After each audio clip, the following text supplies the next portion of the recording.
Okay, everybody, welcome to the Nature Journal Club.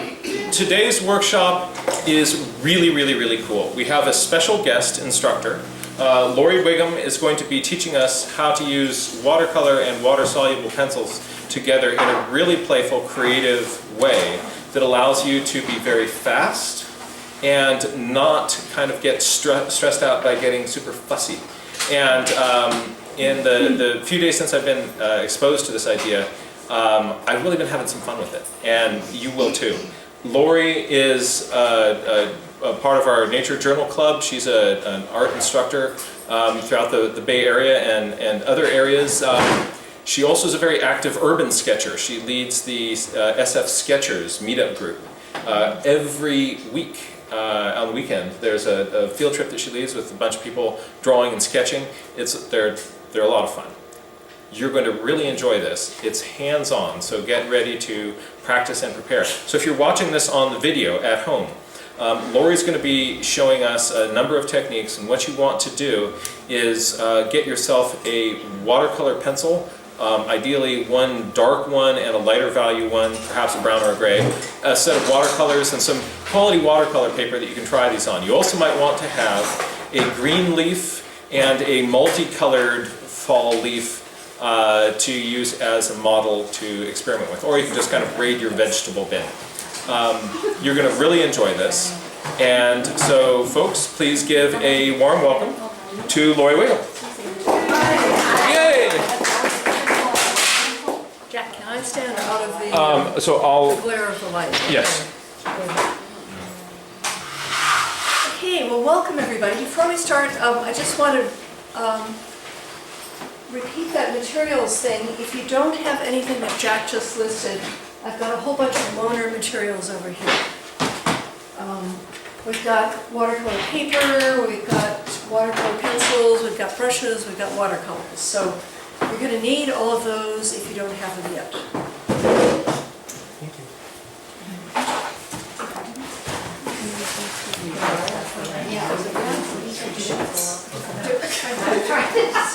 Oh no, I just my brain isn't working. I lost my horn test last week.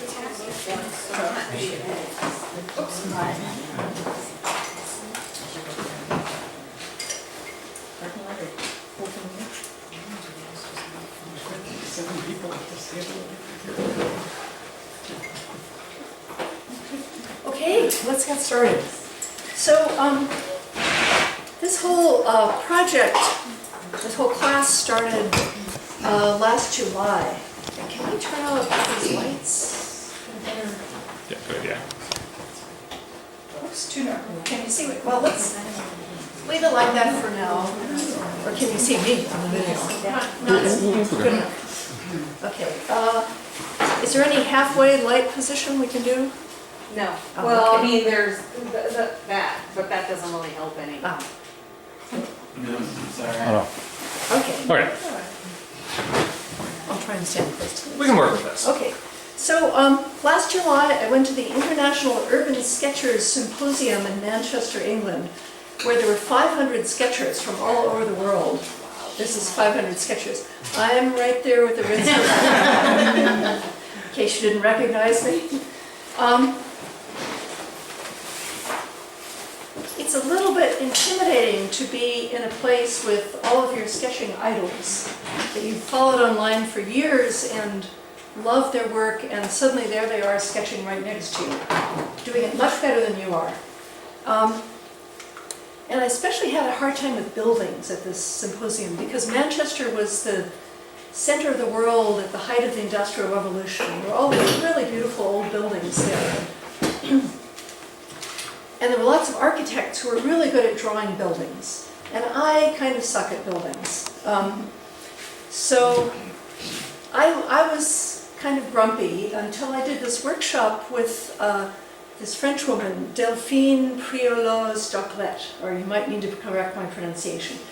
Anyway, she introduced this concept of splashes to lines, which I've adapted to splash and scribble, because I think it's a little bit less intimidating.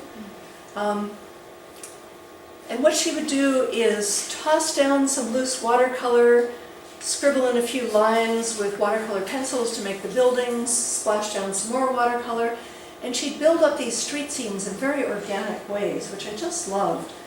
And then it turned out that there were a lot of other people at the symposium using similar techniques, like these ones. So the result is very loose and organic and much more suited to the way that I like to sketch. So I was so excited by this technique that when I got back to my room that night, I texted Jack and said, I need to teach this for the Nature Journal Club in November. So ever since then, I've been practicing this technique, researching it, trying to figure out what works, what doesn't. And this talk is the result of what I've figured out to date. And there's a whole lot of gaps in my knowledge, but I'll tell you what I figured out, and maybe in 6 months I can post some stuff in the Nature Journal Club of the gaps. So far we've seen buildings, but why would you want to use this for nature journaling?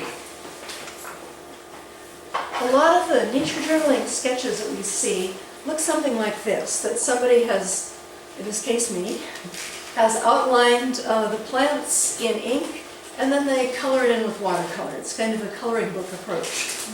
And you can get some lovely results with that. In fact, I'm quite proud of this sketch.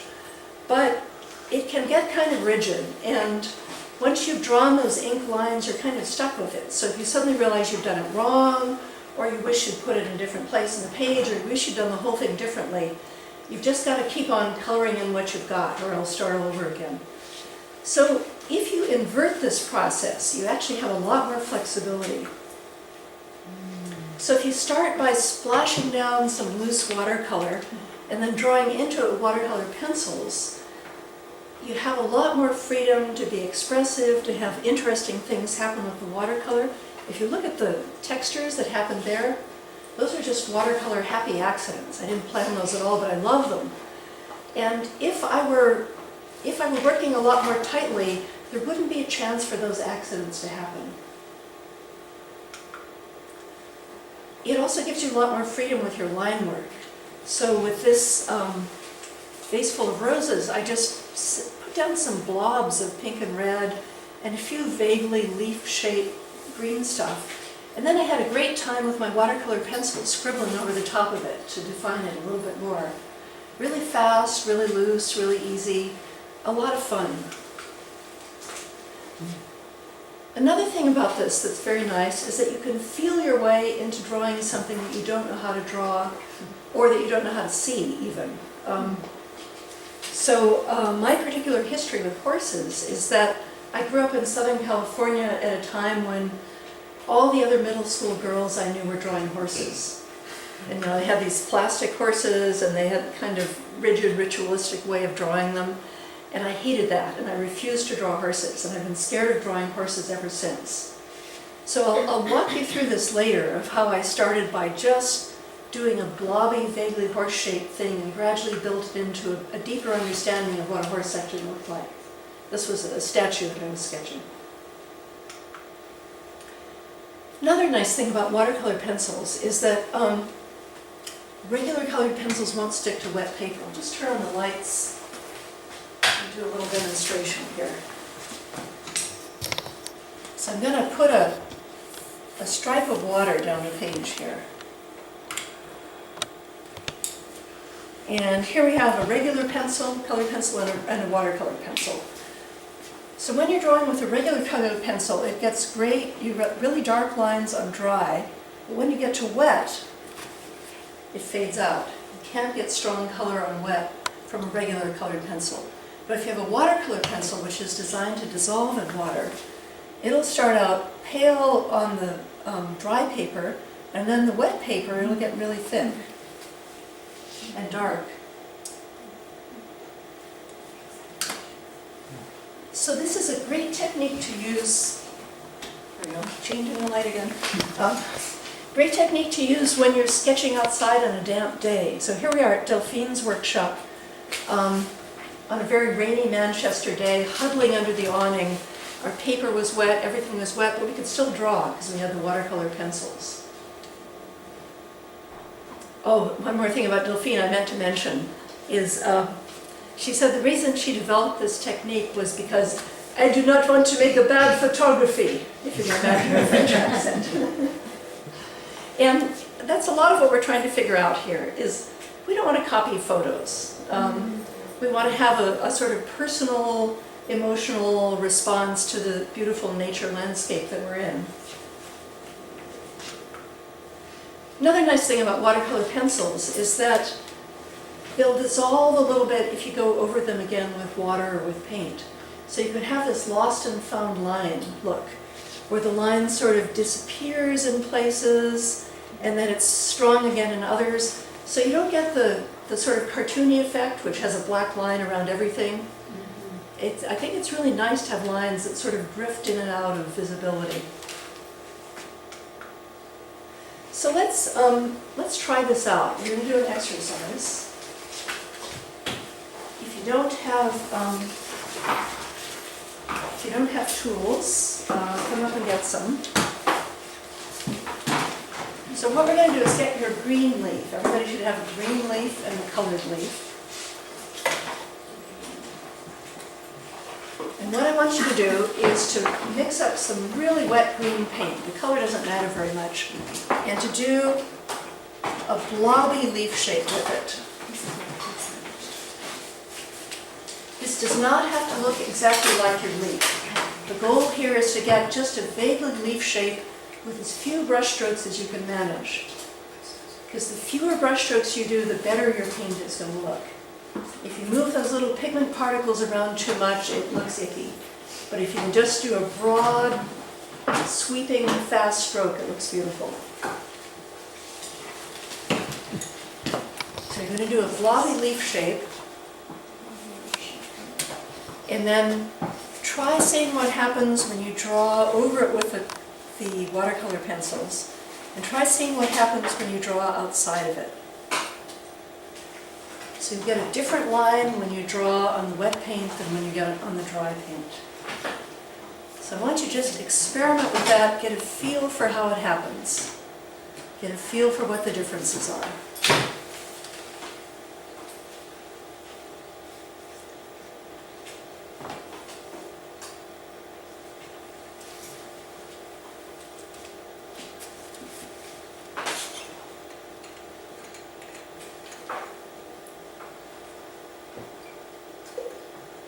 Some of you that have the two-lobed green leaf, that's a special kind of lime. It's used in cooking. If you crush it, it will smell really nice, but don't crush it yet. Wait till we finish this exercise. Kefir lime or something? Yes. That's nice. What is it?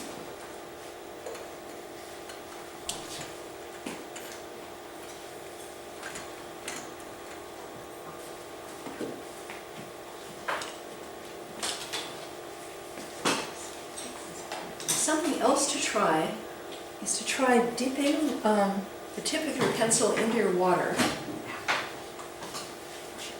And then when you draw with it, it'll be like you were drawing on wet paper. And if you twist your pencil to the side, you get a wide line, and if you go back to the tip, you can get a very narrow line. But it looks quite ink-like. You can tell that when the stuff dissolves, it's really kind of like ink.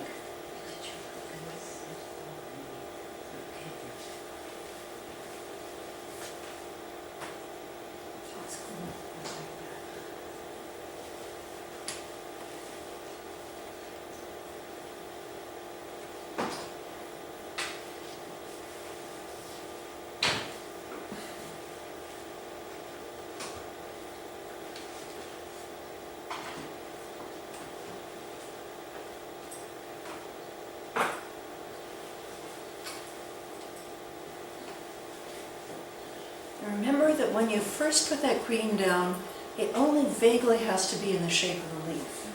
It doesn't have to follow it exactly, because you can use your line to make it look more like the leaf.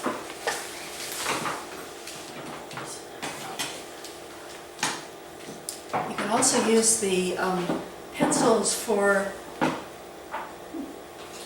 the stems. If you've got several leaves on the same stem, you can draw them off. If you've got one of those squiggly little vine things, the pencil's really good for that.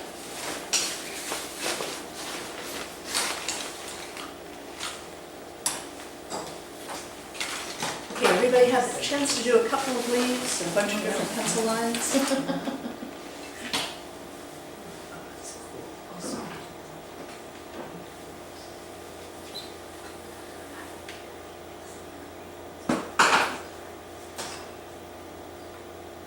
Okay, let's move on.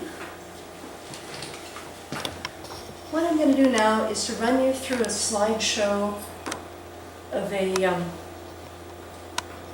sketch that I did that had a whole lot of leaves, so you can see how some of these techniques work.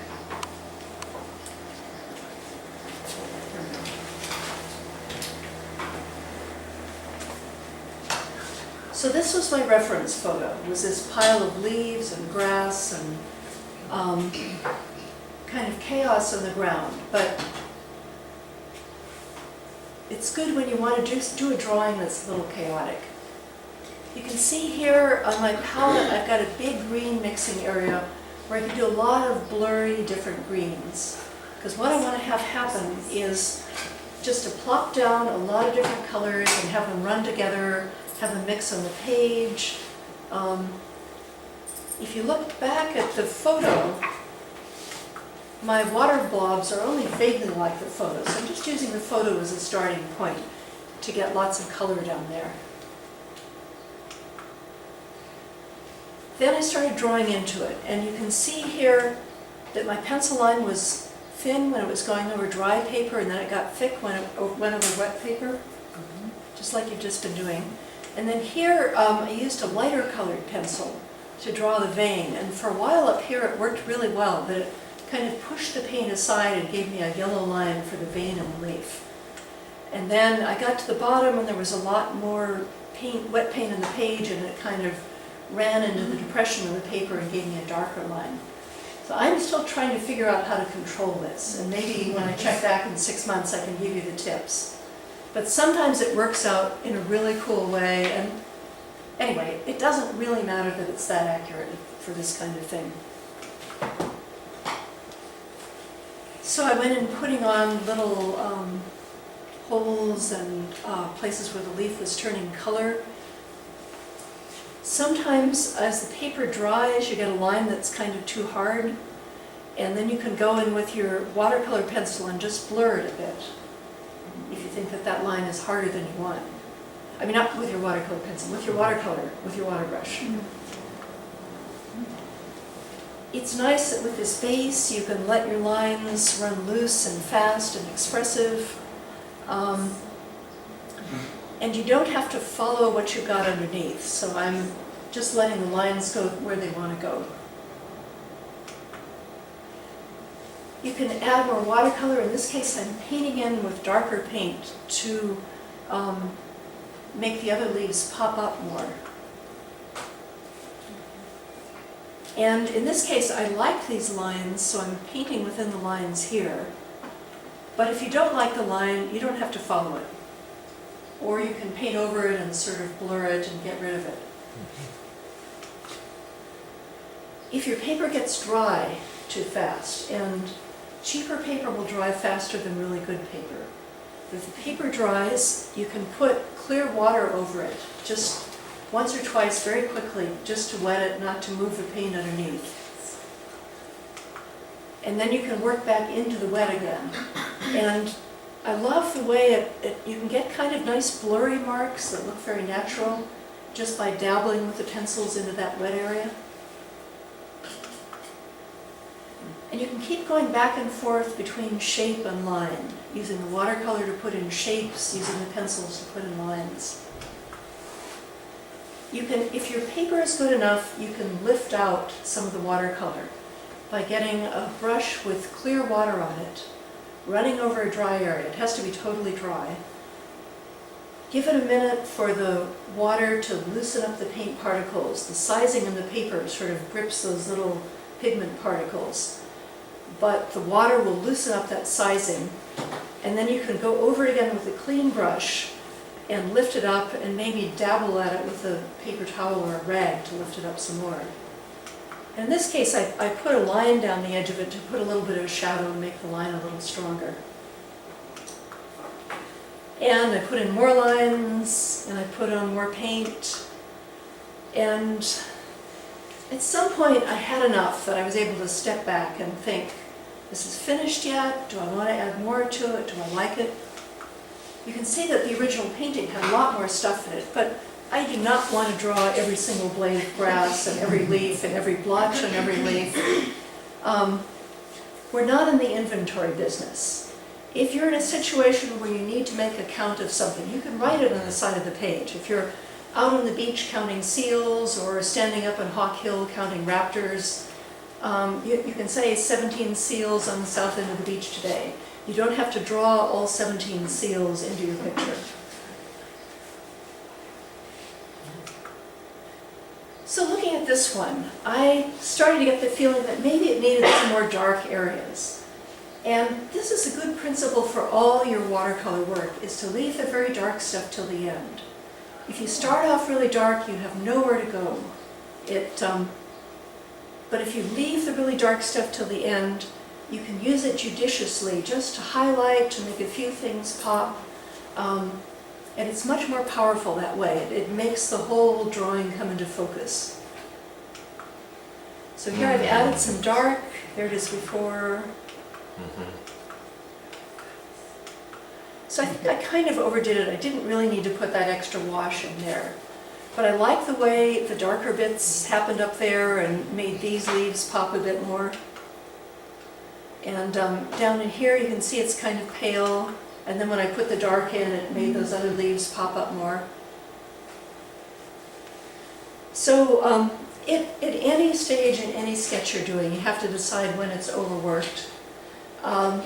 It's a hard call. I know one teacher who will go around his class and look at everybody's paintings towards the end and give them a limited number of brush strokes to use. And say, you have 3 more brush strokes in that, you have 9 more. And it forces you to stop and look back and take a deep breath and think about, what does this really need if you've got a budget of only 3 more brush strokes. So let's try some of that out. This time we're going to be working with the colored leaves.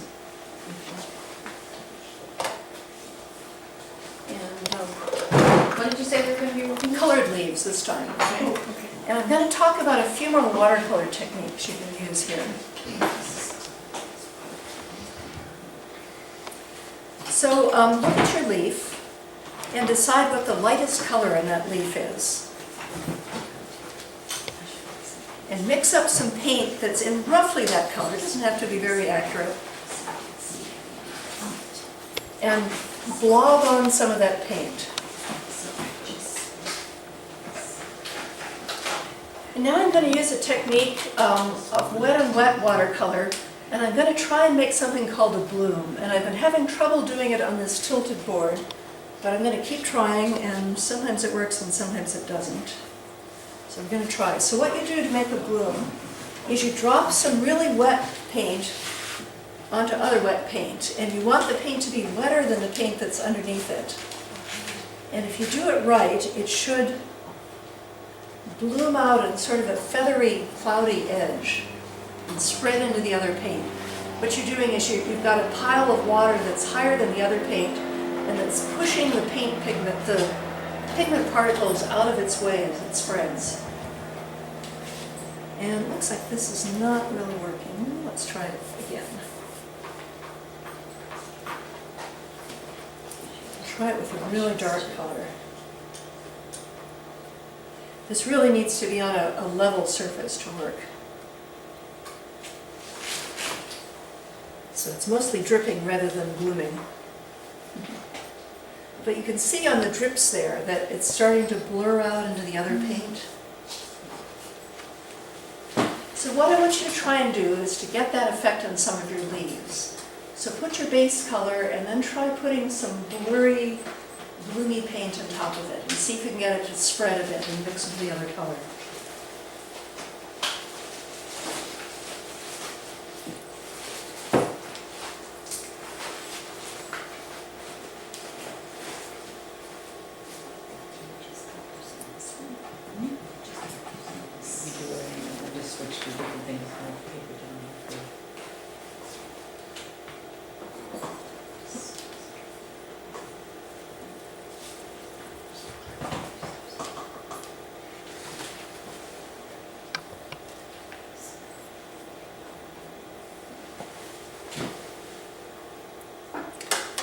put some yellow paint in the middle of the green here, and it's kind of spreading out into the green in a nice blurry way.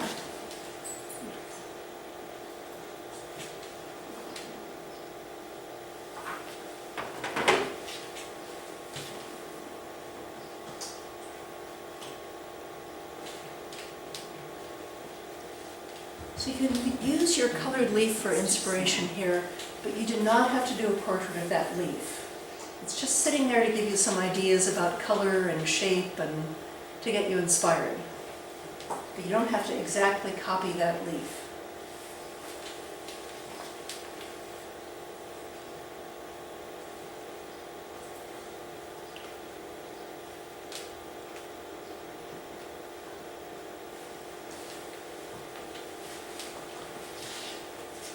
I'll tell you something else about this. This will work much better on good watercolor paper. So I'm going to pass out some better watercolor paper. It looks like you've got some already. You need another sheet. You've got a sheet. You want another one? You've got some. I've got so much black. Yes, another sheet. Got a few.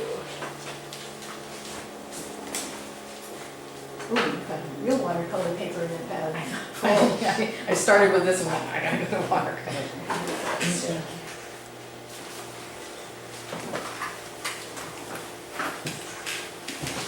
All of these techniques are going to work better on better paper. It's an unfortunate fact of watercolor that you get what you pay for. There's a number of ways of reducing the cost of good watercolor paper. You can shop the sales, you can buy it by the sheet and cut it up. You can buy it by the roll if you're really serious about this. So is there time, if I'm planning to do a bloom, do I have to mix up the bloom color at the same time? Or is it on good paper, is there enough time to lay the... There's enough time. Oh, The okay. drawing is much slower in good paper. Okay.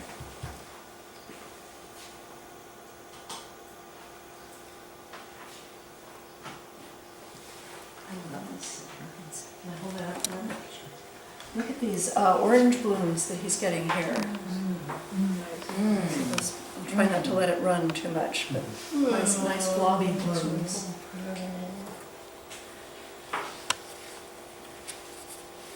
Managed to get it when it was still wet. Yes. So it's one of those things that you've just got to practice enough to get a feel for it. It's on the table, it's ours. Has everybody managed to get a bloom by now? No, dear. Yes, almost.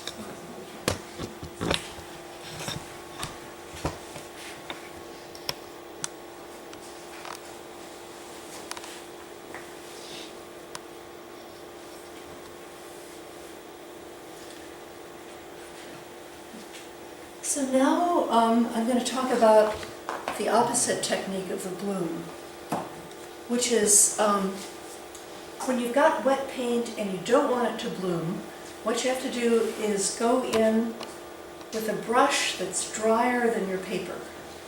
So you've got wet paint on your paper and you want a brush that's drier so that the paper sort of lifts the pigment off the brush, but there isn't any extra water to push the pigment particles around. So let's try that here. So we'll get some wet stuff on here.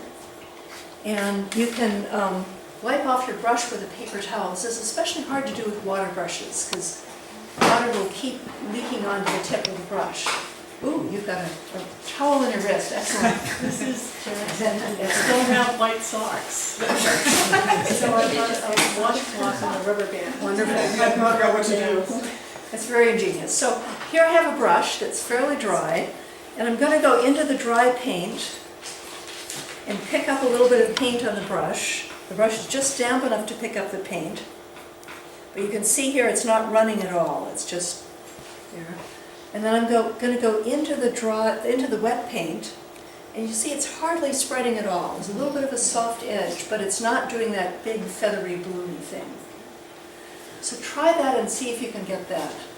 So put down some wet paint, dry off your brush, pick up a bit of dry paint on the palette with your brush, and then let that paint flow into the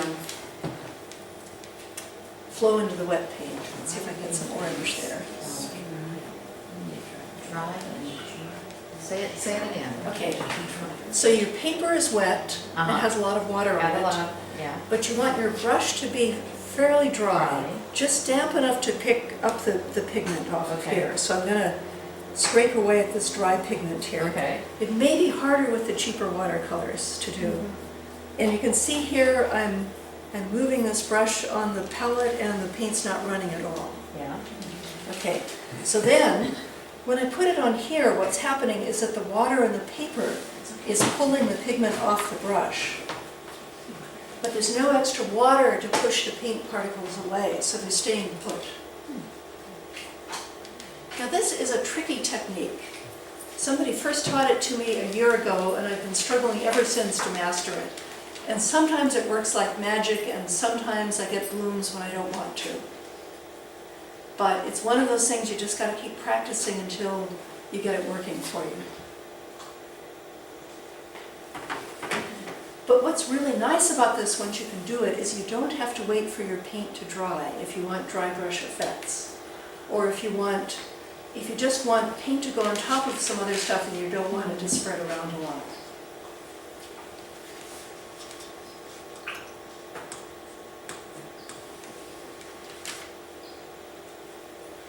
Whoops.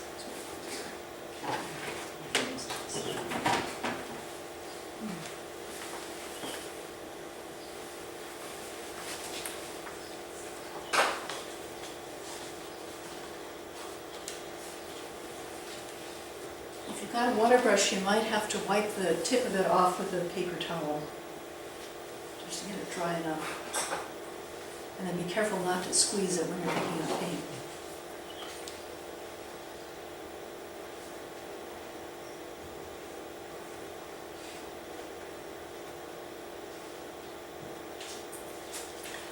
Okay, so while we're finishing up the leaves, just get your watercolor pencil and scribble around it a bit to catch some of those nice blotchy bits or dark bits. Put in a stem.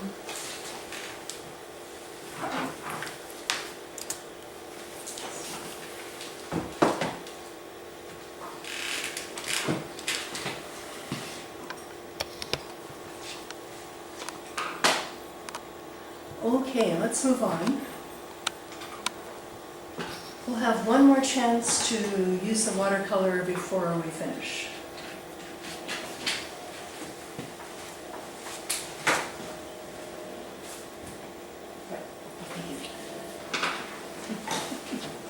So now I'm going to walk you through the process of doing that sketch of the statue, the horse, and show you how I did that.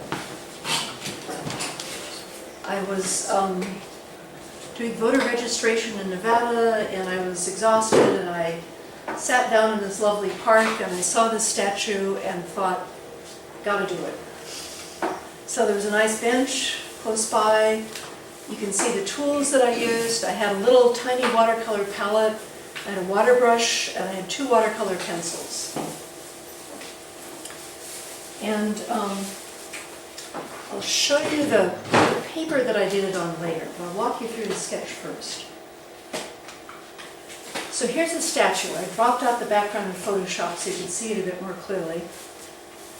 And when I first looked at that, it just looked completely confusing to me. Like, where did the rider end and the horse start, and how was the rider sitting on the horse, and how was the horse balancing, and there was all kinds of stuff that just didn't make sense to me. So I started off with that blobby, vague horse shape. And you can see that they don't really look much alike. But this was enough for me to start thinking about it and getting engaged with the problem of how to draw this. It was enough horse-like that I could measure and I could figure out where to go from there. So I started adding in lines. And you don't have to follow the lines of the paint you've got down. You can see here how I've added hooves where there was no paint. And I put the end of the horse's nose before the paint stopped. The paint is just a way to get you started seeing it. Now, there's a danger here. of getting too much detail too early. So I got to the mane and I thought, a mane, I can draw that, it's easy. And I started scribbling away at the mane. And it's really unnecessary detail and too early to start doing this. What I really needed to be doing was blocking out the shape on the page and understanding what I was seeing and not playing around with the cute little mane. And you'll notice here again that I'm drawing things where there's no paint, because I can see that the arm has to go there. So it doesn't matter that there's no paint under it. But again, I tripped myself up by adding detail too early. So I got to the head and I thought, I'll do the face. I know how to do faces.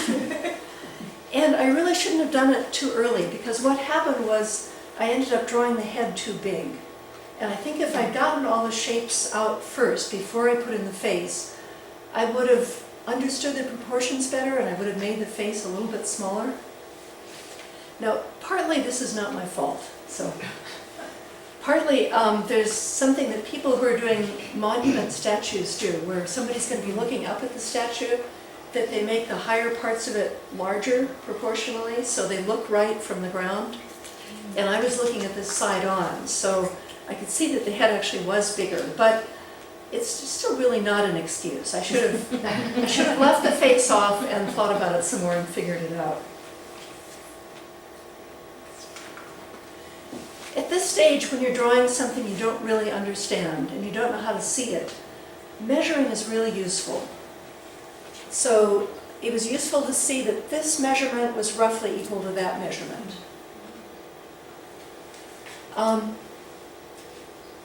There's lots of different tricks for measuring. I'll turn on the light for a minute and show you some of the things you can do. So you've probably seen artists holding out their pencils. Looks kind of corny, but that's actually a really good way of measuring angles. So if I were standing here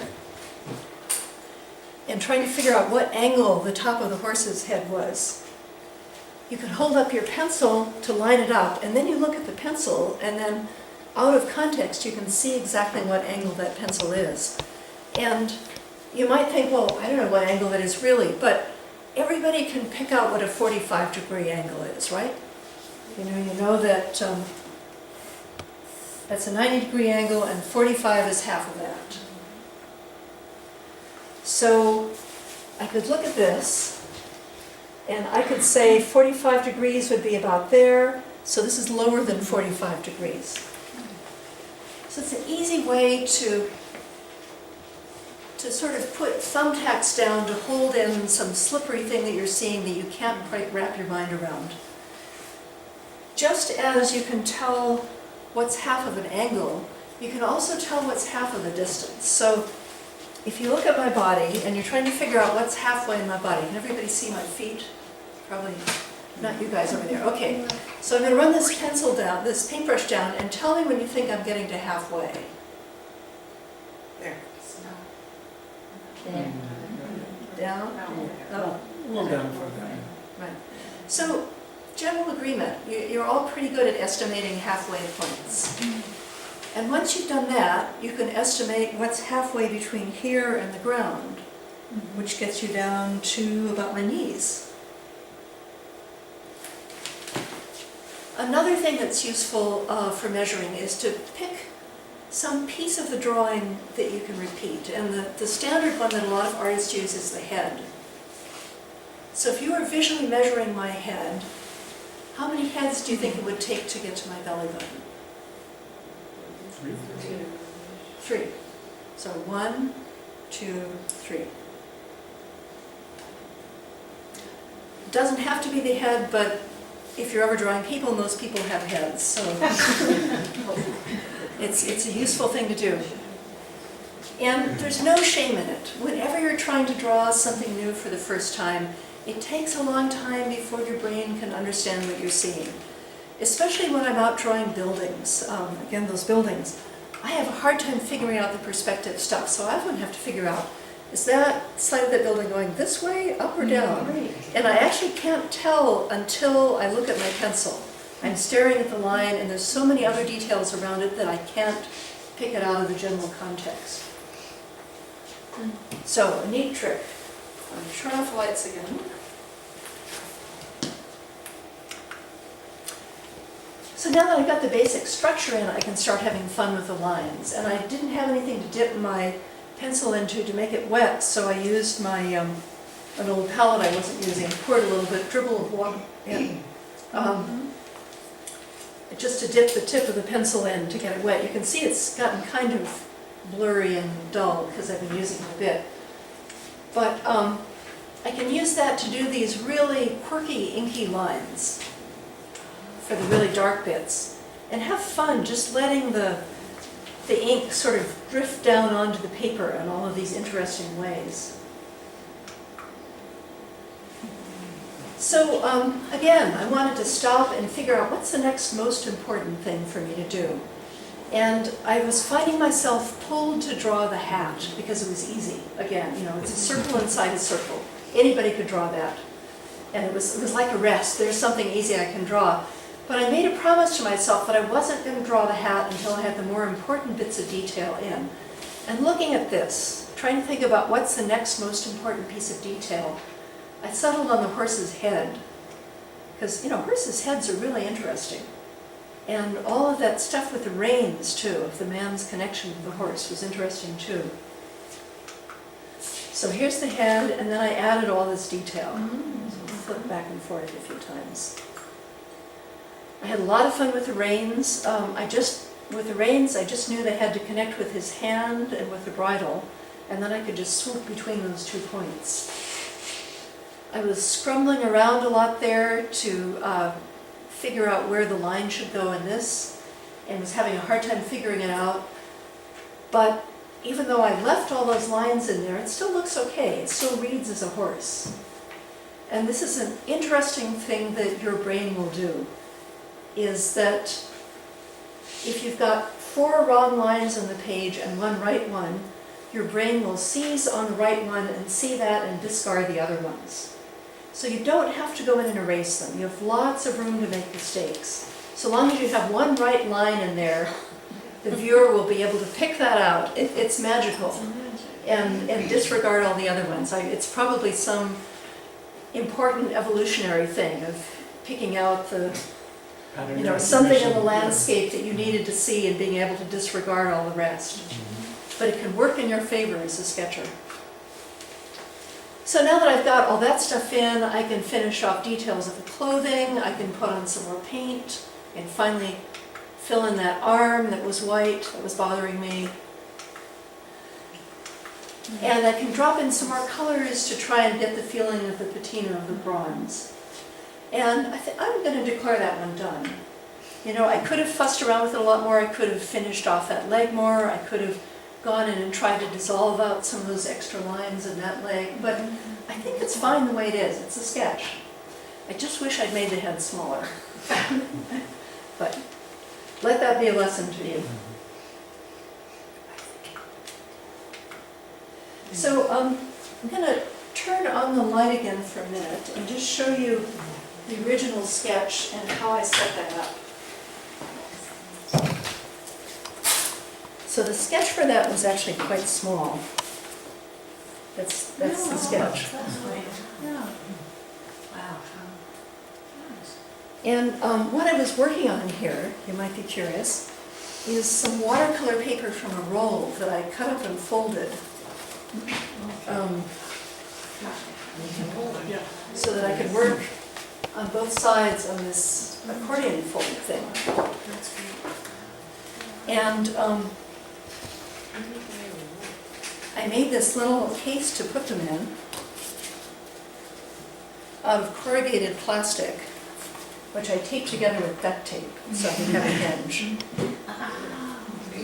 Sorry, there in the back, can't see very well. And I bought this plastic and tap plastics, but as you know, we just had an election, and all of those yard signs you've seen are made of the same plastic. So if you can steal a yard sign before it gets thrown away, you can cut it up to make your very own sketching holder. And I kind of went overboard, put some Velcro on to make this neat little closure here. you can do it with a rubber band, you don't have to do all of that. But it's a nice flexible sketching situation, and you can sort of make little stories about things that you did. This was the story of my voter registration days. So I sketched a whole lot of things that I saw. And that accordion fold technique or format is really good for recording something that you did or saw. I imagine you could do it with a hike. You could record all the things you saw along a given hike. Or along a river, you could record the things that you saw along a riverbank. Something I really like about what you're doing is that the nice watercolor paper makes a huge difference in what you get. Yeah. But then you get yourself a nice watercolor book and it feels precious. Yeah. And so you don't want to like, oh, if I'm going to use that, it has to be something good. Be a masterpiece. So this is a really low cost way to get high quality watercolor paper in your hand. So you've got really good materials. It doesn't break your budget. And so you're going to let yourself do it. That's brilliant, Laurie. I like it. I've never seen rolls of watercolor. You can order them online. It works out to about $1 a square foot if you shop the sales and get all the discounts you can line up. What? Any particular site? You know, I can't remember. It might have been Jerry's Artorama. It might have been Blick. I'm not sure. Okay, I'll check it out. But I was going to say, if you don't want to buy a roll, you can cut up a regular sheet of watercolor paper and make your own thing. So here's a little mini accordion fold thing where I just cut up some cardboard to make the holder, and then have this thing where I sketch on both sides again. In this case, there's one bus sketch using this technique again, and all of these sketches that I made out of the window of the Capitol Corridor train on the way to Davis. And you can see that because they're really tiny areas, I could go really fast. Yeah. And because I had all of this space, I could just go bang, bang, bang, bang, bang, bang, bang, and fill up the whole thing. So I'm going to talk a little bit more soon about speed sketching. Can I ask you, how do you make the good folds? Good paper folds nicely.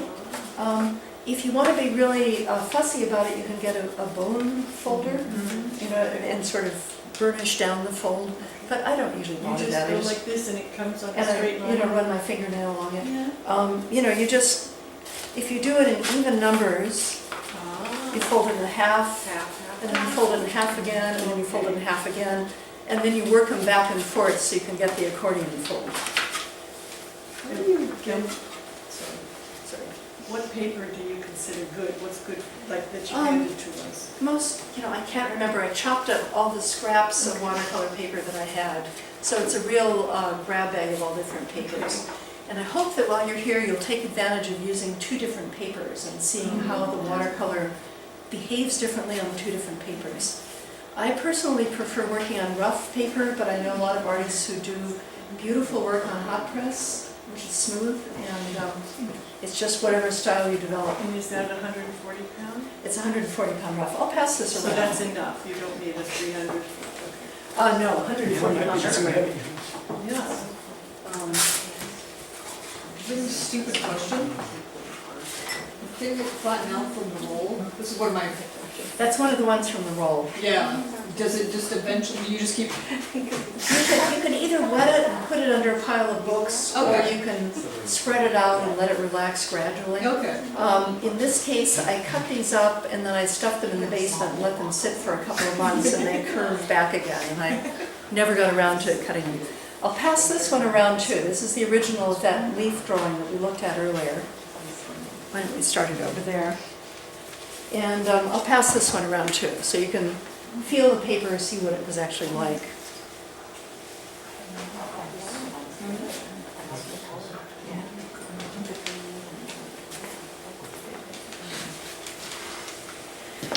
Okay, so I'm going to talk a little bit about using this technique for speed sketching, like the trains, but also some other situations where it's a really good way to sketch really, really fast. So here's some of landscapitos. Have you heard Jack talk about landscapitos? You know, little tiny landscapes that you do, just to sort of do a little study and see if you want to spend more time on it, or just because you haven't got much time and you quickly want to do it. So in this case, I dropped down some blue paint, I dropped some green into it so it would bloom out and get that nice foliage look.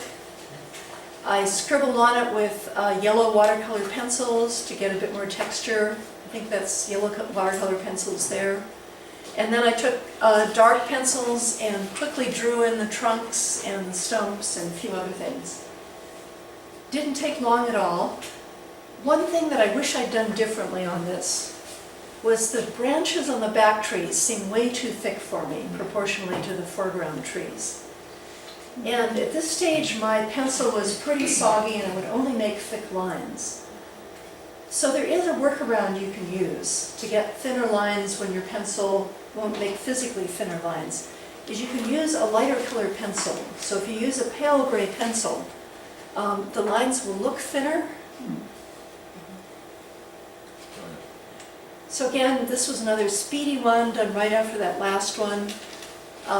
This one I added an extra layer of watercolor at the end of blobbing in these dark bits on top because I wanted the foreground trees to have more contrast in them. If you've got more contrast in something, it looks closer to you. It's very good for life drawing. This was a 5-minute sketch. You don't have much time. So I dropped in some blobby paint for the body. I dropped some blobby brown stuff on for the hair. I did a slash of green down here. And then I went in with watercolor crayons, which I have a set of here. Let's see if I can hold it up so you can see it. So those are kind of the same stuff you've got in your pencils, but with no wood around them. But they make a much fatter line. And I was working fairly big on this one, or at least, sort of tabloid size. And you'll see as I was drawing with it, this line is going over dry paper, and these thick lines are going over wet paper. So it's the same thing you discovered when you were doing the leaves, that the line width varies according to the wetness of the paper you're going over. I really like that effect. And I also don't mind that it blurred a bit here, that it was drier there. It just seemed like a nice sketch. Here's a 10-minute life drawing sketch. So in this one, I dropped down the lighter color first to roughly outline the figure. Then I put in the lines. Then I went in with some darker colors and some detail on the face. And this model looked like he really didn't want to be there. He was all hunched over and sort of scowling, and he really did look quite that miserable. It was still fun to draw. Lost the bet. Yeah. So people in public places is another situation where it's good to be able to work fast. This is an Israeli sketcher, Marina Grechanek, whose work I just love. And I love her so much that I stalked her at Manchester. I knew she was going to be there. I found out where she was going to be sketching, and I went up and watched her do it. And I had a friend videotape her, so we have proof that she does actually work this way. So she, drops down some loose blobby color, and then she does line over the top of it. I think this color was probably added later. Here's another one of hers. Again, blobby color for the trees, a bit of line to define it, some scribbly lines for the foliage. For the lawn, she let the colors run into each other, left a bit of space here for the people on the bench, put some more, and then drew in the people on the bench. Really a loose and forgiving way of approaching situations where you have to move fast. Reportage. This is a word, I didn't make this up. This is a woman, Lynn Chapman, that I also met in Manchester, who had a grant to spend a year as artist in residence at the university there. And so she'd come in 2 days every week and do sketches telling the life of the sociology department, of the labs. And she did them on those accordion fold pages again, so that she could have sort of a continuous story running along the pages. And again, you can see, look, just a little bit of blobby loose color and a little bit of line to define the head. Out here on the lawn, she clearly put in the lawn before she put in the people. And then she drew this stuff on top of it. It didn't matter that you could see the lawn through the sneaker, it still reads as a sneaker. And she uses words to make her pages balance and make them flow from one to the other. So she does the drawings first and then looks to see what the page looks like and then writes in bits of words. So I love her words, like, did you not get up? Did you miss your lecture? It's a long story. Really fun stuff. Here's her show of her work that I went to when I was in Manchester. And you can see that she mounted the accordion fold sketchbooks on the wall, which is a great way to show your sketches, because if you're trying to show your sketchbooks, you could only open to one page at a time. But in this case, she had continuing stories running along them, and it was great to see the whole thing at once. Sketch your meals. Again, another situation where you want to be really fast. I know some people who do this as a way to be on a diet, that they have to sketch their food before they eat it, so it slows down everything. But, I mean, really, you're hungry and you want to eat it before it gets cold. So this is Paul Wang, who I think is from Singapore. And you can see his tools are pretty simple. A little watercolor kit, some watercolor pencils, and a water brush. Plenty of room to fit them on the table. Here's those train sketches you just saw. So this one I think actually started with a few scribbles from the watercolor pencils. I dropped some color over it, and then I went back in and scribbled a bit more to get something that looked more like foliage. And I'm putting more detail in the foreground stuff than in the background stuff. Here's another one. This one I started with the watercolor. I left lots of white because it rained a lot, and there were a lot of rice paddy areas with water on them. And then I scribbled in here just to get a bit of detail, little bit of detail on the trees, and then we were on to the next one. And again here, some trees were turning. I just dropped a blob of yellow on there to suggest that, and scribbled a few lines to define it a bit more. Oops. And this one, the train moved on before I could finish it, but I really like the minimalist effect. That it still tells the story with nothing more than a few lines and 2 or 3 colors. So I'm going to give you a chance to do your own train sketching. And before I turn the lights back on, let's analyze this. You can see here my reflection while I was sketching. There's my hand with the water brush in it, and the sketchbook I was using. So if you were going to sketch this, I'd leave the sky till last, because the sky's going to be the same no matter where you are, and you can add it in later from memory. Unless there was something really special in the sky that you wanted. I started in this case with the purple mountains because it was a very clear dividing line that set up the structure of the page. So just a thin squiggle of purple, and then have it sort of blend into the muddiest stuff in your palette. You know, you don't have to mix that color especially, just pick up the dregs on your palette, or mix together all the little bits that are there. If you had a red leaf and you've got some green stuff in your palette and you mix them together, you'll get something sort of grayish like that. Then do some yellow ochre or burnt sienna swoops to get these 2 lines, and then go in with a watercolor pencil and just scribble a few trees and a few little lines along the water. So I'm going to turn on the light. Does everybody have a small piece of watercolor paper they can do this on? I want you to keep it really small. Anybody need another piece of paper? Okay. So I'm going to give you 2.5 minutes, which is about how long you would have on the real train. And I'm going to time it, starting in 5 seconds. 5, 4, 3, 2, 1, go. Now, this is going to be hard to balance the light. Can you see the screen enough to work? Yeah. Okay.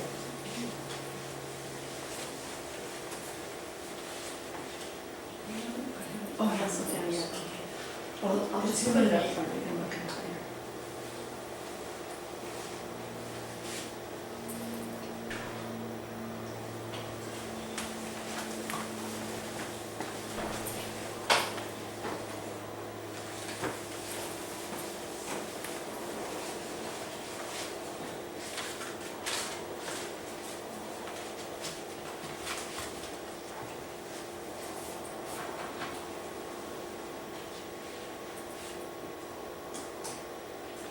remember, just toss it down, don't worry about mixing the right color. If you've got a water brush, you can squeeze out a lot of paint. Keep it blurry and wet. Okay, that's 1 minute gone. 1.5 minutes to go.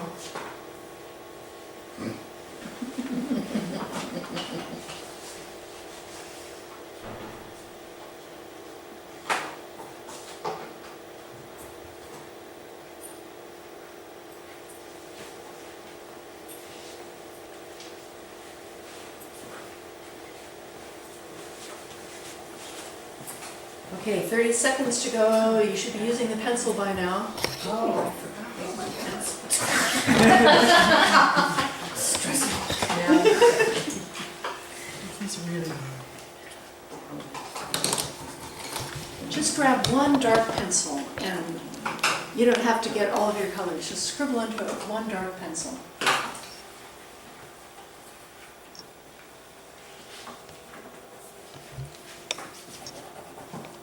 Fifteen seconds. Does that include signing? You can add the side later. Okay, that's it. That was fun. I don't think so. It's fun, isn't it, when you have your yeah, because and yeah. At this point, the train has moved on. You're seeing something different out of the window. That was your chance. And it's nice to be able to drop the fuzziness, drop the inessential stuff, and just go blam, blam, blam, blam, blam, and you've got it. So now I'm going to change gears and talk about some of the technical stuff. As you discovered, if you had to search for the right pencil just now, which I saw several of you doing, where's the dark pencil? It's easier if you have fewer pencils. Like 2 or 3 is fine. Just use them for lines, don't try and use them as watercolors. Let your watercolors do the shapes and let your pencils do the lines. So maybe one dark one, one light one, maybe 1 or 2 others. If you've got to get out there with a lot of colors, if the technique you've involved depends on having a lot of colors. Oh, hang on. Just say no. Yes, just say no. I mean, sometimes when I'm working in the field and there's a lot of grass and stuff on the ground and I'm afraid if I put any of my tools down I'll lose them, I'll just hold everything in my left hand while I'm working and grab them as I need them. So, do not bring the box. But they look so pretty. I know, don't they look pretty too? I mean, look at that lovely rainbow there, and the colors are so nice, and it's so neat. Position. They're all sharp. They're all sharp, yes. But you know, as soon as you start working, it's going to look like this. And you're going to go, I know I had a beautiful spring green there. Where is it? And you're pawing through it and making even more of a mess, and you can't find it. You're wasting time. Here you are in a beautiful place. You're sketching. You're having a great time. Why do you want to waste time hunting for your pencils? So if you really do need to have a lot of colors out there, this is a neat solution that I first learned from Jack, which is to bundle them up and maybe half a dozen colors per bundle. Just the absolute minimum that you can get away with. And a good way to fasten them are hair ties. Just anything you get from your corner drugstore. Just lost a hair tie. They're cheap, they're nice because they roll off. You can pull pencils out and stick them back in and they don't get stuck. Another solution that I like is making some pockets in my sketching bag. This is a little bag that I stitched down the middle and I velcroed so I could fasten it into my sketching bag. And again, we've got cool colors on this side, warm colors on this side. A slightly fussier approach that a friend of mine did recently was to get an old drug prescription container, cut her pencils in half, label them, put some felt in the bottom so she could put them tipped down so she could see the colors easily to pick them out. I don't think it would work for me, but it's kind of a cool thing. I love looking at it. One thing you need to be aware of if you use a solution like this is that you have to get your pencils dry overnight. You can't leave them sealed up in this jar. Because if you've been dipping them into water a lot, the tips will get kind of mushy. You can see how the tips are really sort of worn down. And if they're really wet, you won't even be able to sharpen them in the pencil sharpener. It will just crumble away. So every night, if you're using real brushes, not water brushes, sorry, water brushes are real too, they're just different. But if you're using brushes like these, you need to bring them out every night after you finish working, wash them and let them dry. And might as well use that as a reminder to bring out your pencils as well and put them out to let them dry overnight too. Then you can sharpen them in the morning and keep going. One thing you want to know when you're putting your brushes out to dry is to put them out horizontally. You don't want to have water running down into the ferrule. It's better to let them dry horizontally. In this case, I've just got them stacked up on a pile of envelopes so that there's a bit of air running under them. Buying pencils. Probably all of you have been dying to ask me what kind of pencils I use. There's a lot of pencils out there in the market. You probably have a lot of pencils lying in a drawer. How do you tell if they're watercolor pencils? They will almost always have a little brush icon on them. You might, I'll turn on the light so you can look at your pencil and see if you've got brush icons.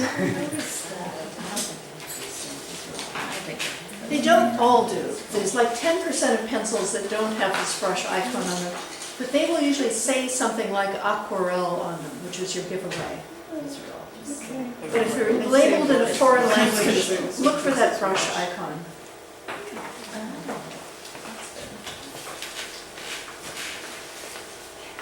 See if you can get pencils that are light fast. All of the reputable manufacturers, I think, are making light fast pigments, putting light fast pigments in their pencils now. But I've got some old ones lying around that I don't have a clue if they're light fast or not. And I've heard stories of people doing sketches with watercolor pencils and then leaving them out in the sunlight and having the whole thing fade away. So, you know, if it's just your rough sketches and you don't care, maybe that's okay, but what if you just happen to do a piece of genius while you're doing your rough sketches and you wanted to frame it and put it in your house? Wouldn't it be better if it were done with light fast pencils? How do you find out if they're light fast? This is not a trivial question. The nice sales clerk at Blick opened up the cabinets for me and let me photograph a whole bunch of boxes, which I then had to scan to see if I could figure out where the hell the light fastness clue was. So here I'm helping you. But it's often buried in a whole lot of other text. But then it's kind of like they can just say that on the box, right? How do you know? If it's a reputable manufacturer like Derwent or Faber-Castell or what's the other one, Caran d'Ache, if it's somebody that's used to making fine art materials, I think you can trust them. If it's something from a country that often sends us cheap stuff that's unregulated, maybe you can't trust it. I think that if a country that could put melanin in baby formula and poison their babies is probably not regulated enough to trust what they say about their watercolor pencils. So, as Jack pointed out earlier, you can actually do a light fastness test yourself. So if you scribble the pencil across the paper, maybe put some water on to let it bleed out, then cut the paper down the middle, put one piece away in the dark for 6 months, tape the other up into a bright sunny window, and then compare them. You can see if they're fading or not. Hard versus soft. Very occasionally they will tell you on the label if it's hard or soft, but usually you just have to figure it out. If you like to do very precise work with sharp points, you'll want a hard pencil. If you like buttery, soft stuff that kind of melts into the page, you want a soft pencil. Most of the time you just have to try it in the store. So most art stores will have a testing area. The page that you can scribble on to see if you like it. if there's nobody looking, you can spit in your finger and smear it around and see how it looks when it gets wet. If you're really organized, you could bring your water brush to the store and do it out in the open. But you really are not going to know which one you like working with until you try them, and they're all different. Something you'll notice in the store is that often there will be a discount if you buy a lot. So if you buy this one, if you buy 12 of this, they're $1.75 each. And if you buy 6, if you buy 1, they're $2.30 each, or less than 12. So you may feel like it's a deal you can't pass up, but if you buy 12 and you hate the brand, that's actually not good economy. So just buy like 1 or 2 and try them and see if you like them. Don't buy the 48 color box. And your general strategy is to get a sort of gray or brown, a dark one and a light one? Yeah, I like a dark, neutral, brown or gray one, and then a lighter one. Yeah. But if you can just afford one, get the dark one. Are the brands consistent throughout the line if they're hard or soft, or is it varied by color? I think they're meant to be consistent, but I'm not sure. The pigments are probably different, so I don't know if they're able to even out the differences in pigments. You know, with watercolors, some pigments will behave very differently than others, and it's just, one is a ground up piece of stone and the other is a, chemical that was designed to paint autos with, and they will probably behave differently on the page because of that. So I don't know if it's the same in a pencil. So I'm going to talk about a few brands, not all brands, but a few brands that have some distinctive characteristics. So the Inktense ones have very bright saturated colors. Be sure and test the colors as soon as you get it so that you know what you're using. If the description says teal blue, you have to try this to know that it looks like dark green when it's dry, and when you put water on it, it looks like a bright turquoise sky. Know your colors.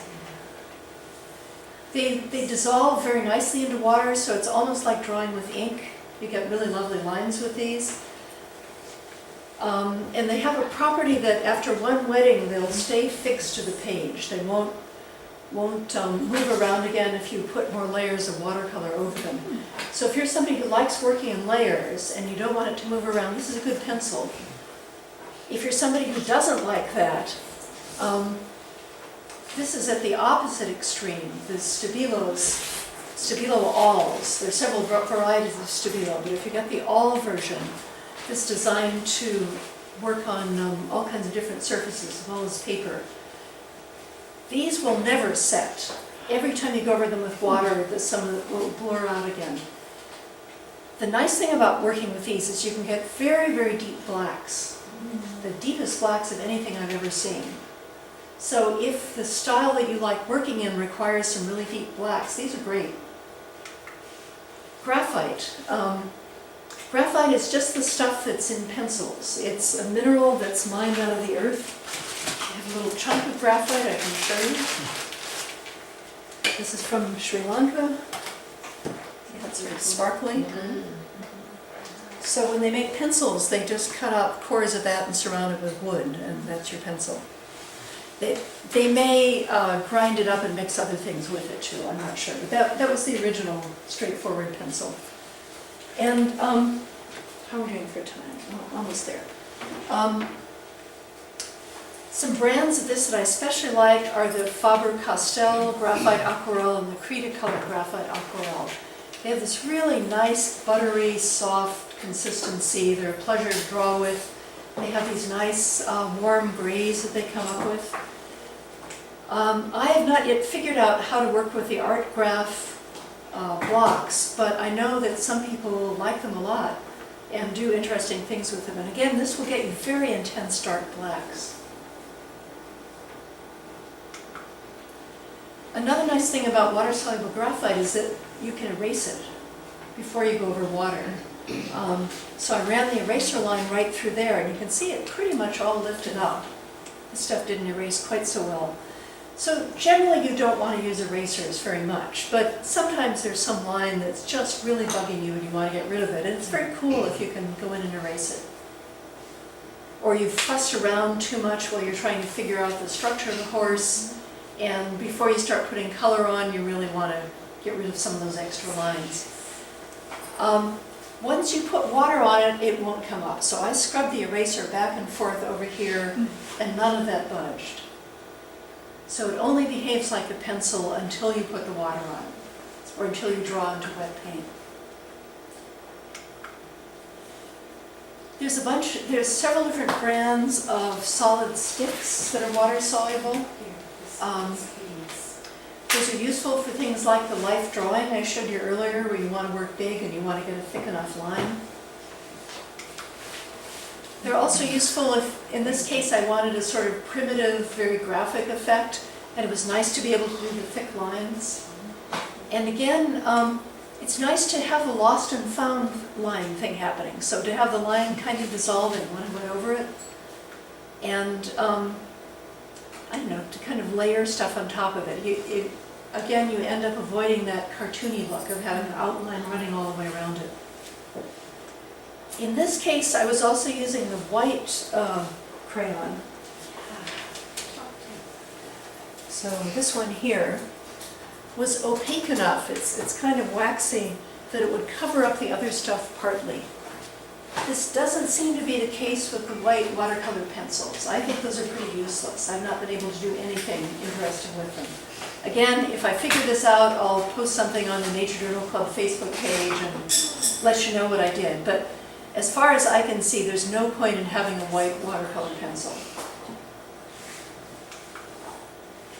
Resources. Let's move my cursor out of the way.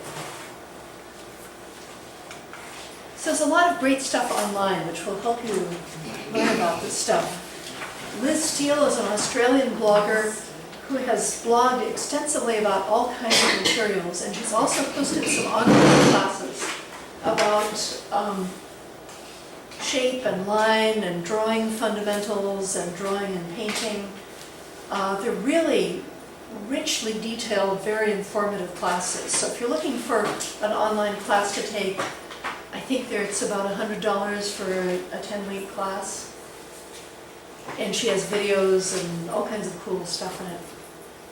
This particular post, Playing with Line and Color, covers a lot of the stuff we've been talking about today, about when do you do shape, when do you do line.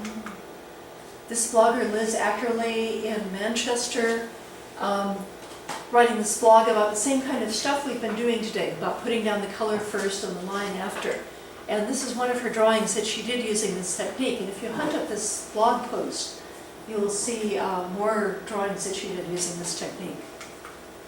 Mark Terrell Holmes is in Montreal. Very articulate, interesting person. He writes great blog posts. How to avoid cartoony sketches. He's also done some great posts about shape and line. When do you want to go for more shape? When do you want to have more line? Good stuff. And with all of these, you can sign up to receive them in your inbox. So if you give them your email address, every time they post a new blog, it will arrive and you don't have to hunt it up. So I've also posted a gallery on Flickr of examples of stuff that have used this technique. If you look at my Flickr page, Laurie Wigham, just all one word, you can search for it, look for my galleries, and I put together a gallery for each class that I teach that are examples of the technique I'm teaching. You all know about the Nature Journal Club.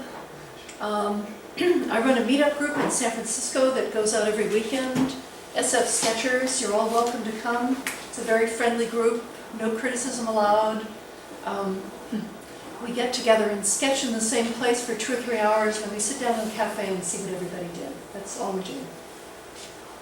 Oh, and if you want to get on my mailing list for classes, you can either email me, info@lauriewigham.com, or there's a sign-up sheet here. If you give me your email address here, I'll put you on the list. Sketchcrawl is a worldwide organization. They pick a day every 3 months, And then people all around the world set up all-day sketching events on that day. So if you look at this, you can see France, South Korea, more France, Switzerland, Florida. You could have your own sketch crawl down here. Find out the next day the next sketch crawl is, sign up, go onto the forum and list your sketch crawl. Let all your friends know. You might get some people you don't know in the area who saw it listed here and would come and sketch with you for the day. And I can promise you that if you spend the whole day sketching, by the end of the day you will be in the zone and your sketches will be great. And one last thing, the International Urban Sketchers Group, which is the symposium I went to in Manchester that started all of this. They have a lot of cool resources. Again, they have a directory of groups all over the world. So the next time you're in Bali, you can look up Urban Sketchers Bali. The next time you're in Ghana, in Dubai. How cool is that to sketch with local people, to share their world with them in this particular way? And we are out of time. We're going to be out by 4. So,